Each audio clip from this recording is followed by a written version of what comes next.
Hello guys, welcome back to my channel. This is Annu. మనము ఈ క్లాస్లో ఆఫీస్ గురించి నేర్చుకుందాం. Office of governor. ఓకే,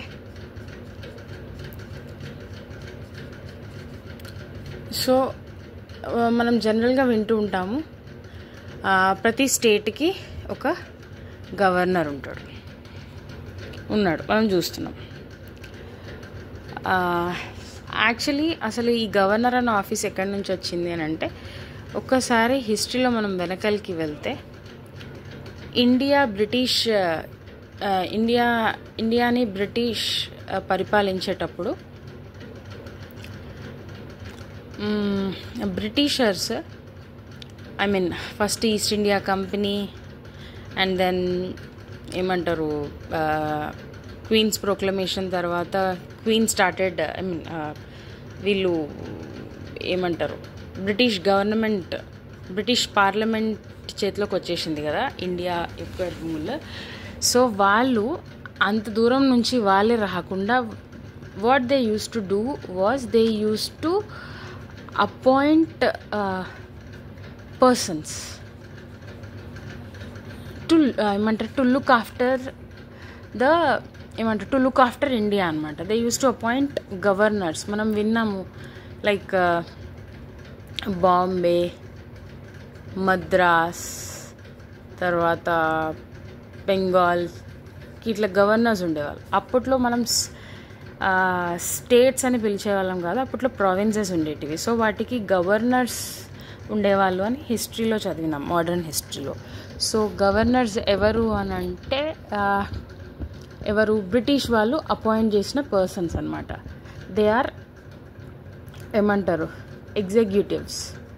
వాళ్ళ పని ఏమి ఉంటుండే అప్పట్లో అంటే, ఇండియాకి పంపేవాళ్ళు. సపోజ్ ఇక్కడ బాంబే ఉంది, సో బాంబే మీద ఒక గవర్నర్ అపాయింట్ చేస్తే ఆ బాంబే ప్రావిన్స్ని చూసుకోవాలి. అండ్ ఆ ప్రావిన్స్లో ఉన్న అడ్మినిస్ట్రేషన్, లెజిస్లేటివ్ లెజిస్లేచర్స్కి, ఆ ప్రొవిన్షియల్ లెజిస్లేచర్ ఏదైతే ఉండేదో అప్పట్లో, అప్పుడు ప్రావిన్సెస్ అనేవాళ్ళం.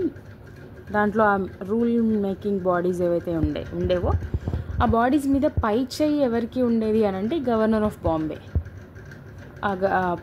ఆ బాంబే ప్రావిన్స్ మీద. సో గవర్నర్కి పై చేయి ఉండేదన్నమాట. He could overrule any decision of the provincial legislature అనమాట. So governors were appointed by the British in order to control the acquired provinces మీద గవర్నర్స్ని వాళ్ళు అపాయింట్ చేసి పంపించేవాళ్ళు. They used to rule. And ఈ గవర్నర్స్ అనేవాళ్ళు ఏమనేవాళ్ళు అని అంటే, మేము మీకు మంచి చేయడానికి వచ్చాము, మీ డెవలప్మెంట్ కొరకు వచ్చాము అని చెప్పేసి ఆ ప్రావిన్సెస్లో పెద్ద పెద్ద మాటలు మాట్లాడేవాళ్ళు. బట్ ఆబ్వియస్లీ ఏ కిన్కే బందే హే అంటే, ఎవరి చెంచాలు వీళ్ళు అని అంటే definitely British. So British Raj ఉండేది కదా అప్పుడు, అంటే బ్రిటిష్ రూల్. సో వాళ్ళకి లాయల్గా ఉండేవాళ్ళు ఎవరు? Governors. So basically Britishers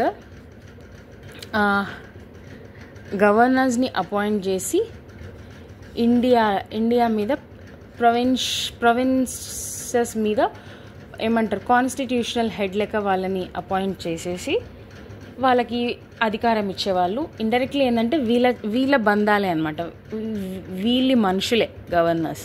so బ్రిటిషర్స్కి లాయల్గా ఉండేవాళ్ళు. And they used to dominate provincial legislatures అప్పుడు. సో ఇది మన history. So office of governor అనేది ఇలా ఇన్వెంట్ చేయబడ్డది అనమాట బ్రిటిషర్స్ ద్వారా. Okay, basically to control provinces, governors were appointed. Governors were the executives who were used to control the provinces in India. So this is it. ఇప్పుడు మనము ఇండియాలో మన constitution వచ్చిన తర్వాత అసలు గవర్నర్ రోల్ ఏంటి అనేది ఇప్పుడు చూద్దాం. So yes, Office of Governor is invented by the Britishers to control provinces. So same అలాగా ఇప్పుడు మోడర్న్ హిస్టరీలో చూస్తే మనకు అర్థమవుతుంది. మన సెంట్రల్ గవర్నమెంట్ విల్ అపాయింట్ గవర్నర్స్ని అపాయింట్ చేసి పంపుతుంది to rule over states. Same అదే మెకానిజం టు కంట్రోల్ ప్రావిన్సెస్. ఇప్పుడేమో టు కంట్రోల్ స్టేట్స్. అప్పుడు ప్రావిన్సెస్, ఇప్పుడు స్టేట్స్. అప్పుడు ప్రావిన్సెస్, ఇప్పుడు స్టేట్స్. అప్పుడు బ్రిటిషర్స్ యూజ్ చేసుకున్నారు గవర్నర్స్ని. ఇప్పుడు central government is appointing governors and to rule over states. So ఇంకొక ఇంపార్టెంట్ పాయింట్ మనం చూసుకుందాము. ఏంటి అంటే హిస్టరీలో బ్రిటిషర్స్ అనేవాళ్ళు రూల్ చేసి అంటే ఇండియాని విడిచి వెళ్ళిపోయేటప్పుడు ఏమంటారు, ఇండియా పాకిస్తాన్ని మాత్రమే ఇట్లా ఇండియాని డివైడ్ చేసి మాత్రమే కాదు, బట్ వాళ్ళు ఒక చాయిస్ ఇచ్చారు. ఎవరికి? ప్రిన్సిలీ స్టేట్స్కి ఒక చాయిస్ ఇచ్చారు. చాలా రజవాడే ఉండేటివి అప్పట్లో. సో వాటన్నిటికీ ఒక చాయిస్ ఏమి ఇచ్చారు అని అంటే పాకిస్తాన్ డొమినియన్, ఒకటి డొమినియన్ ఆఫ్ ఇండియా. సో దీంట్లోనైనా మీరు జాయిన్ అవ్వచ్చు, లేదా యూ కెన్ రిమైన్ ఇండివిజువల్గా మీరు ఒక్కరే కూడా ఉండొచ్చు అని చెప్పేసి ఆ చాయిస్ ఇచ్చారు. ఆ చాయిస్ ఇవ్వడం వెనకాల వారి యొక్క ఇంటెన్షన్ ఏంటి అని అంటే, ఆ చాయిస్ ఇస్తే ఎక్కడికక్కడ ఇండియా విడిపోతుంది, ఇండియా యూనియన్గా ఉండకూడదు, కలిసి ఉండకుండా విడిపోవాలి అని చెప్పేసి ఆ చాయిస్ ఇచ్చారనమాట. సో ఆ టైంలో Hyderabad was telling May separate ఎక్ ప్లేస్ ఏమంటారు, నేను ఒక సపరేట్ ఒక కంట్రీ అయిపోతా అని చెప్పేసి అంటుంది. జూనాగఢ్ కూడా అట్లనే అన్నది. తర్వాత కాశ్మీర్ ఏమో I will get separated. So అంతటా మనం ఇండియాలో చూస్తే సపరేటిస్ట్ టెండెన్సీస్ ఉండేటివి అనమాట ప్రిన్సిలీ స్టేట్స్లో. సో థ్యాంక్ఫుల్లీ మన సర్దార్ వల్లభాయ్ పటేల్ అందరినీ కొట్టి ఒకటి చేసిండు. సో యూనిఫికేషన్ ఆఫ్ ఇండియా తర్వాత, ఇండియా యూనిఫై అయిన తర్వాత కూడా India was so much unstable. So అప్పట్లో India was so much unstable. It was so much unstable. we could see so much of separatist tendencies అనమాట. హైదరాబాద్ నేను ఒక్కడనే ఉంటానంటుంది, కాశ్మీర్ నేను సపరేట్ ఉంటానంటుంది. సో ఇండియాని ముక్కలుగా చేద్దామన్నది వాళ్ళ ఆలోచన ఉండే. But then thanks to Sardar Vallabhbhai Patel sir జో ఇండియాని యూనిఫై చేసిండు. అండ్ ఉస్కా మతలబ్ ఇండియాని యూనిఫై చేయడంలో అతని యొక్క పాత్ర చాలా ఇంపార్టెంట్ పాత్ర వహించాడు అనమాట అతను.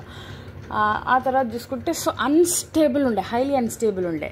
సో ఎప్పుడైతే కాన్స్టిట్యూషన్ అనేది అంటే ఫండమెంటల్ లా ఆఫ్ ఇండియా, ఒక ఫండమెంటల్ లా చేయడానికి ఎప్పుడైతే కాన్స్టిట్యూయెంట్ అసెంబ్లీ మెంబర్స్ కూర్చున్నారో, దేవర్ సీయింగ్ ఈ సపరేటిస్ట్ టెండెన్సీస్ అన్నిటిని చూసి, అమ్మో ఇలా ఉంటే దేనికి అది విడిపోతే ఇండియా యూనియన్గా ఉండలేదు, దేశం ముక్కలుగా అయిపోతుంది, దేశం ముక్కలుగా అయిపోయే అవకాశం ఉంది అని చెప్పేసి వాళ్ళు ఏం చేశారు అనంటే, మనము ఎటువంటి గవర్నమెంట్ ఎటువంటి సిస్టమ్ ఏర్పాటు చేద్దామంటే ఒక స్ట్రాంగ్ సెంటర్ ఉండేలాగా మనం చూసుకుందాము అని చెప్పేసి స్ట్రాంగ్ సెంటర్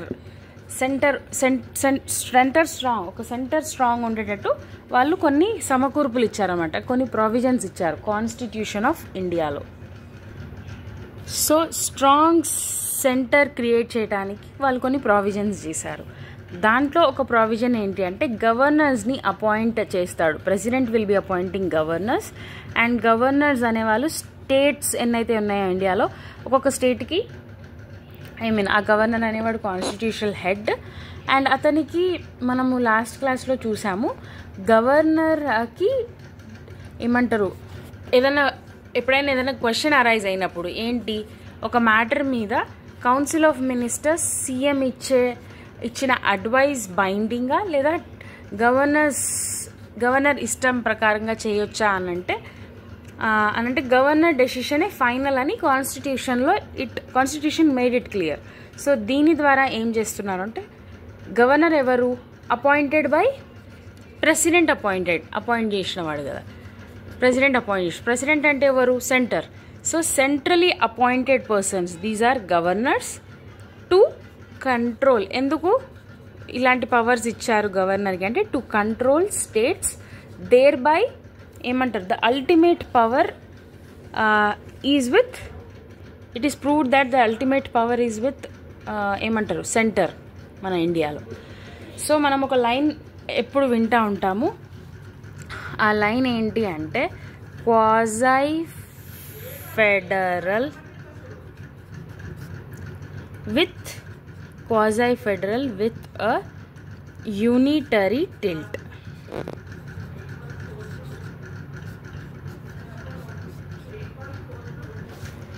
సో ఎస్, మనం ఒక లైన్ చూస్తాము దేంట్లో ఇండియాకి with reference to Indian type of administration. Quasi federal with a unitary tilt. Quasi-federal with a unitary tilt అంటే ఏంటంటే ఇప్పుడు యుఎస్ఏ ఉంది, ఇట్ ఈజ్ అ ఫెడరేషన్ అన్నమాట. ఫెడరేషన్ అంటే power is distributed between those 50 states. ఇండియాలో కూడా స్టేట్స్ ఉన్నాయి and centre states మధ్యలో పవర్ ఈజ్ డిస్ట్రిబ్యూటెడ్. కానీ సెంట్రలీ అపాయింటెడ్ గవర్నర్స్ ఎవరైతే ఉంటారో ఈ governors are placed over states as constitutional heads. And ఈ గవర్నర్స్కి చాలా మటుకు పవరే ఉంది. అంటే ఏంటి అని అంటే చూస్తే ఇండియా ఒక ఫెడరల్ స్టేట్. ఫెడరల్ అంటే ఏంది, పవర్ ఈజ్ డిస్ట్రిబ్యూటెడ్.